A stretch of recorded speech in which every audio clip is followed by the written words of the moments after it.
네, 우리 성도님들은 혹시 동기부여라는 그러한 단어를 들어본 적이 있을 겁니다. 네, 동기부여란 말은 어떠한 목적을 이루기 위해서 충분한 원인들을 이렇게 제공하는 것이죠.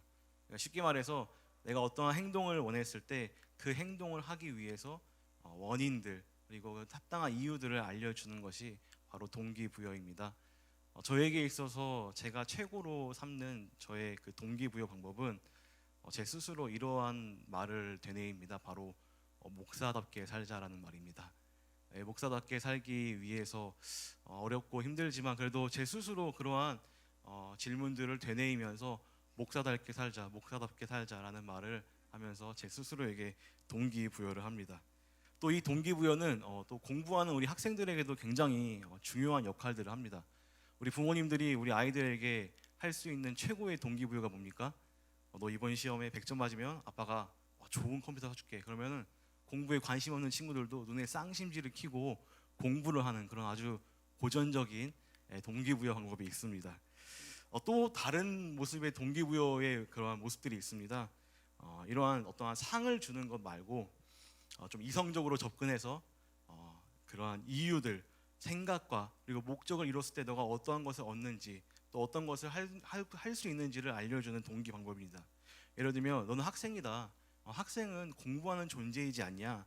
공부를 왜 해야 되는지 그러한 이유들을 설명해 주는 것이죠.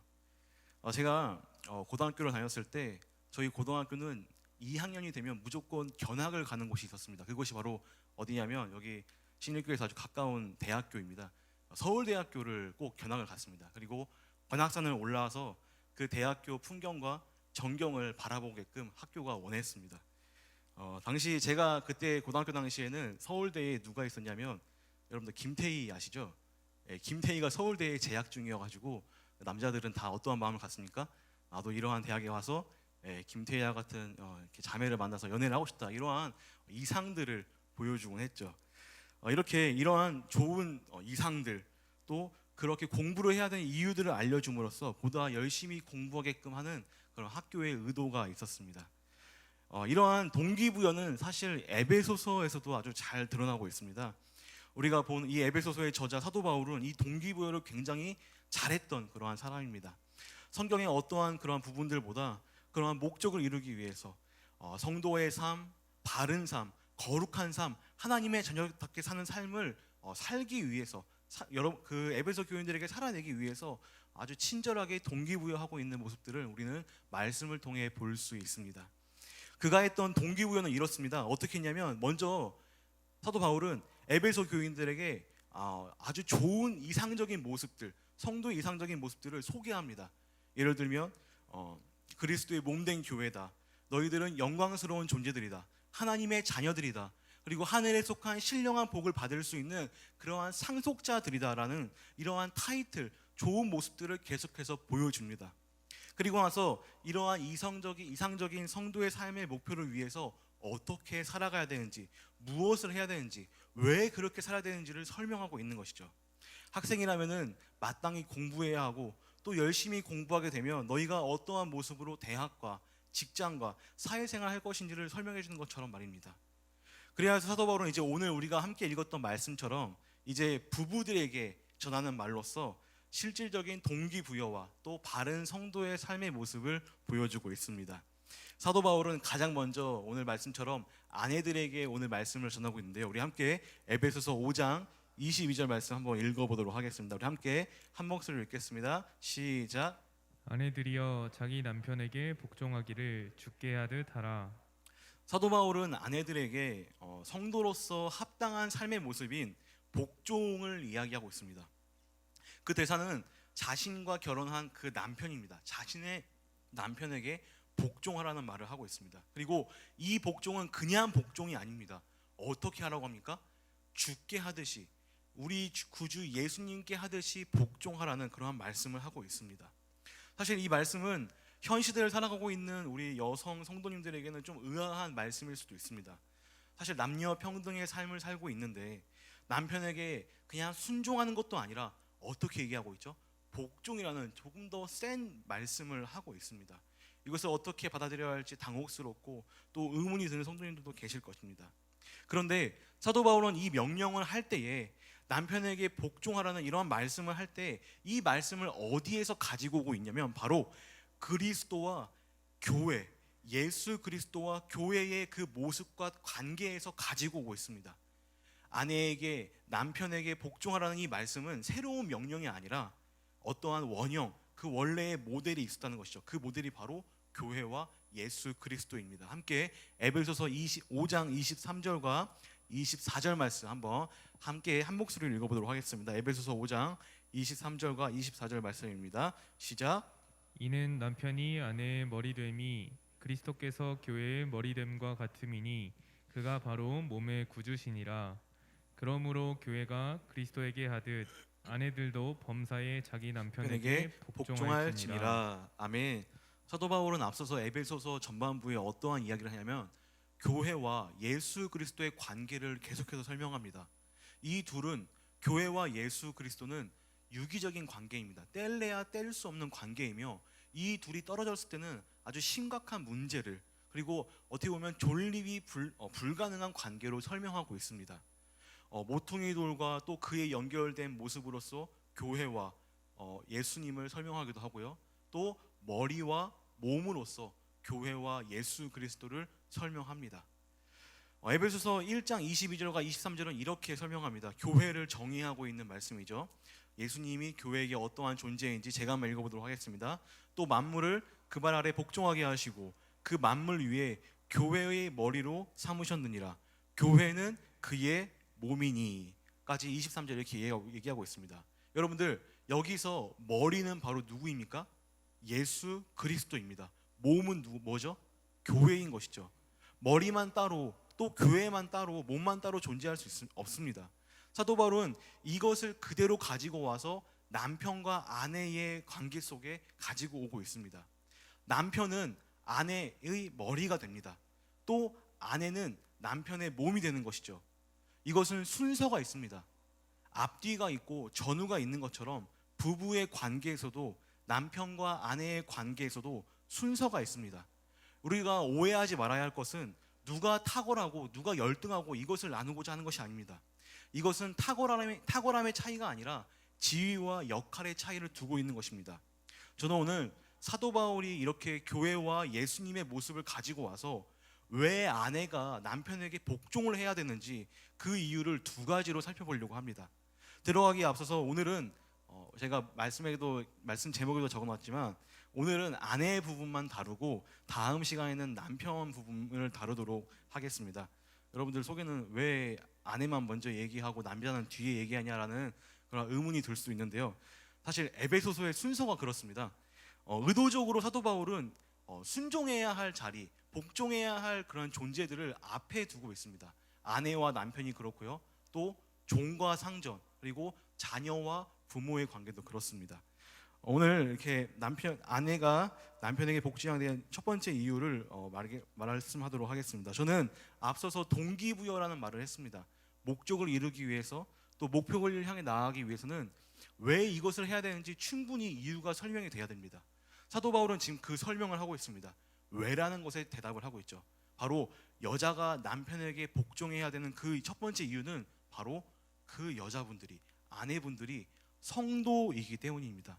여러분들, 성도라면 그 성도의 삶에는 당연히 복종하는 삶이 있어야 합니다. 사도 바울은 그 복종의 대상을 지금 아내들에게 알려주고 있는 것이죠. 어떻게 해요? 그 복종의 대상이 바로 남편이다라는 것이죠. 사실 이 아내의 복종은 새로운 것이 아닙니다. 모두가, 성도라면 모두가 다 복종을 해야 됩니다. 남녀노소, 지위, 신분을 막론하고 성도라면 이 복종의 삶을 살아야 되는 것이죠. 함께 에베소서 5장 21절, 우리가 봤던 본문 말씀의 바로 앞절입니다. 에베소서 5장 21절 말씀 우리 두 번 읽도록 하겠습니다. 시작. 그리스도를 경외함으로 피차 복종하라. 한 번 더 읽겠습니다. 그리스도를 경외함으로 피차 복종하라. 이렇듯 그리스도인의 모습은 복종의 삶입니다. 피차, 이것은 서로에게 복종하라는 말이죠. 성도에게 누가 더 높고 누가 더 낮고 누가 더 잘났고 이러한 것이 없다라는 것입니다. 너랑 나랑 같다라는 그러한 평등의 개념을 넘어서 서로 더 낮아지는 모습을 가져오는 것을 사도 바울은 지금 주문하고 있습니다. 이 본문의 원어를 살펴보면은 우리가 살펴봤던 아내가 남편에게 복종하라는 이 22절의 말씀에는 사실 복종이라는 단어가 없습니다. 원어에는 이 단어가 있지 않습니다. 이 복종이라는 단어는 21절, 우리가 방금 읽었던 이 21절 말씀에만 복종이라는 단어가 있습니다. 그리고 이 21절의 말씀을 그대로 가지고 와서 22절에서도 쓰고 있는 것이죠. 그래서 22절 말씀을 의역하면 이렇게 얘기할 수도 있습니다. 아내들이여 주께 하듯이 남편에게도 하라. 아내들이여 주께 하듯이 남편에게도 하라.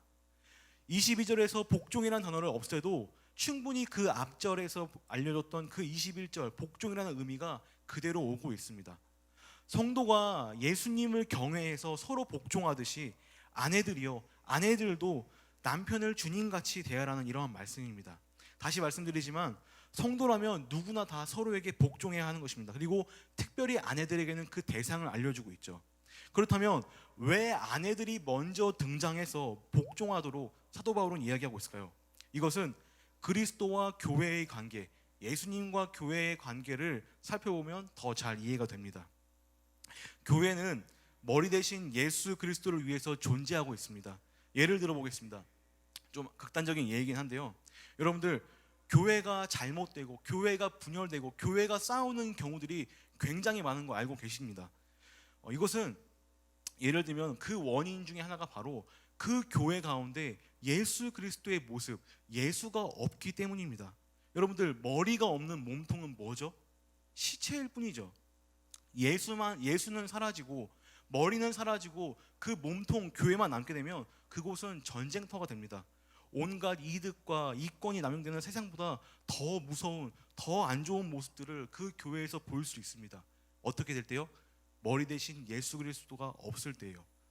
교회는 예수 그리스도가 머리가 되어서 예수의 생각, 예수의 마음, 예수의 시선으로 모든 활동과 사역을 해야 합니다.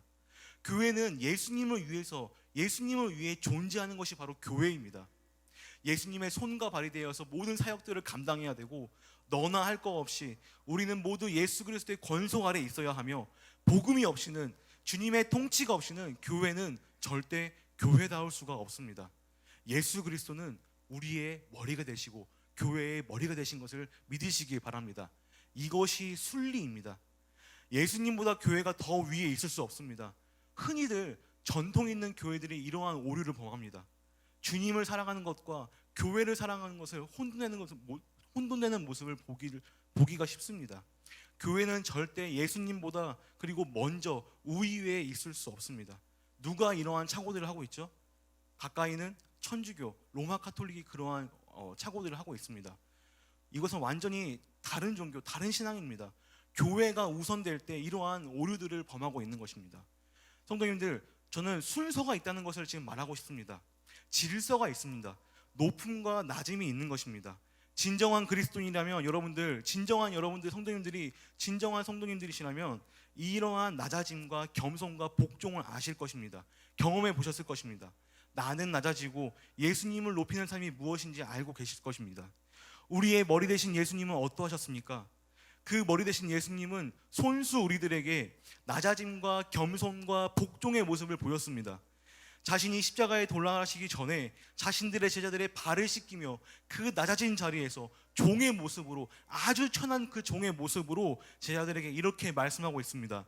요한복음 13장 14절 말씀입니다. 우리 함께 한 목소리로 요한복음 말씀 읽어보도록 하겠습니다. 함께 읽겠습니다. 내가 주와 또는 선생이 되어 너희 발을 씻었으니 너희도 서로 발을 씻어주는 것이 옳으니라. 우리도 마찬가지입니다.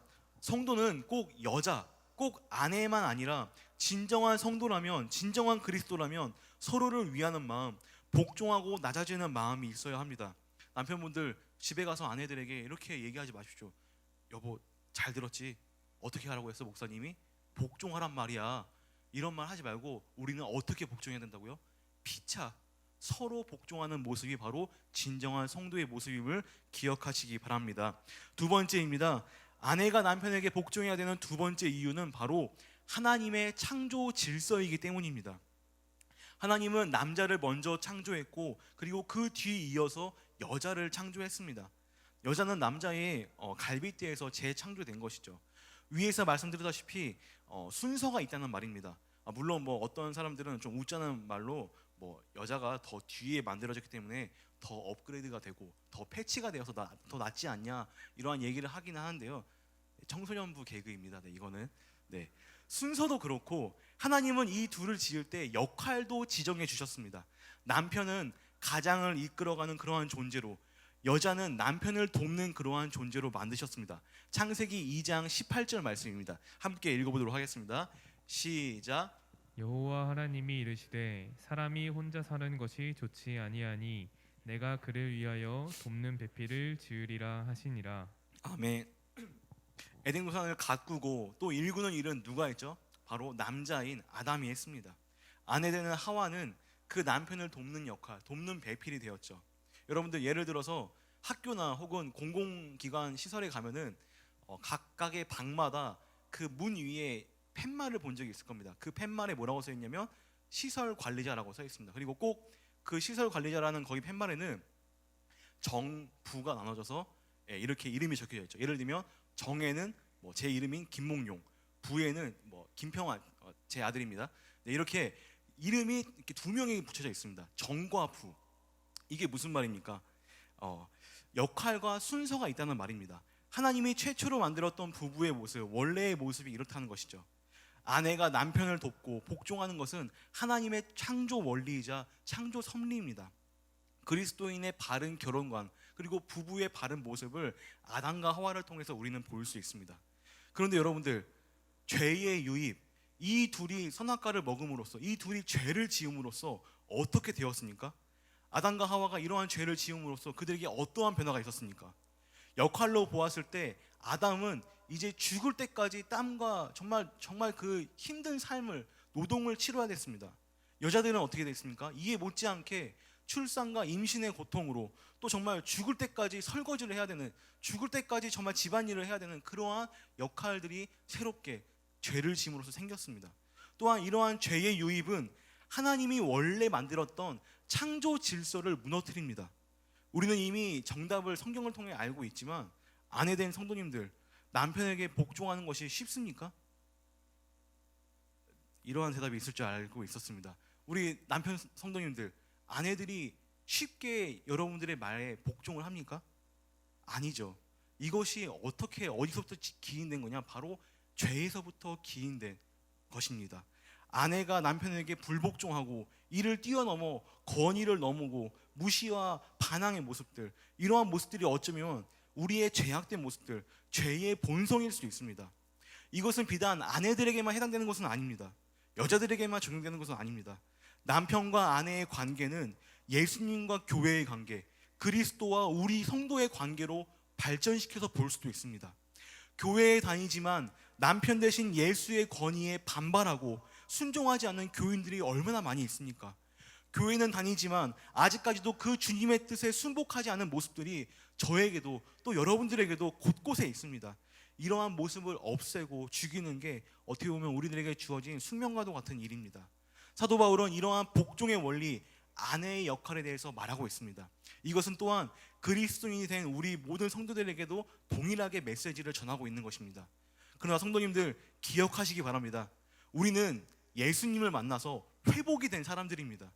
우리는 병에서 고침을 받아 정상적으로 살아가는 사람들입니다. 또한 우리는 죄와 사망에서 그 죽음의 병에서 예수 그리스도라는 그 좋은 의원, 예수의 보혈이라는 그 탁월한 치료제를 맞아서 병에서 고침받아 회복이 된 사람임을 기억하시기 바랍니다. 이러한 우리들에게 있어서 정상적인 부부의 모습은 서로 순종하고 서로 복종하며, 특히 아내들은 남편들에게 하나님이 원래 창조하셨던 그 창조의 모습처럼 도우며 도와주며 또 순종하며 복종하는 모습을 회복할 수 있음을 기억하시기 바랍니다. 여러분들, 에베소서 5장 32절은 이렇게 종언하고 있습니다. 우리 함께 에베소서 5장 32절 말씀 한번 보도록 하겠습니다. 함께 한 목소리로 읽겠습니다. 시작. 이 비밀이 크도다. 나는 그리스도와 교회에 대하여 말하노라. 여러분들, 사도 바울은 교회와 그리스도의 관계를 부부의 관계로 풀어내고 있습니다. 그리고 이 관계를 비밀이라고 얘기합니다. 사랑하는 우리 성도님들, 특히 우리 아내 되시는 우리 신익교회 성도님들, 오늘 말씀은 저와 여러분들에게 하고 있습니다. 이 비밀을 얘기해주고 있습니다. 이 비밀은 바로 관계 회복의 비밀입니다. 아내와 남편이 원래 사랑했던 그 모습, 그 본래의 모습으로 돌아갈 수 있는 회복의 비밀이며, 또 성도님들 개개인에게 있어서는 다시금 신앙을 회복할 수 있는 신앙 회복의 비밀임을 기억하시기 바랍니다. 본래의 자리로 돌아가서 복종의 마음에 갖는 것, 이것이 회복의 길임을 기억하시며, 오늘 기도의 자리 가운데서 이 회복의 역사, 복종과 순종의 역사, 또 우리의 신랑 되시는 예수 그리스도를 더욱더 사랑하는 그러한 은혜의 시간이 되길 주님의 이름으로 축원드립니다.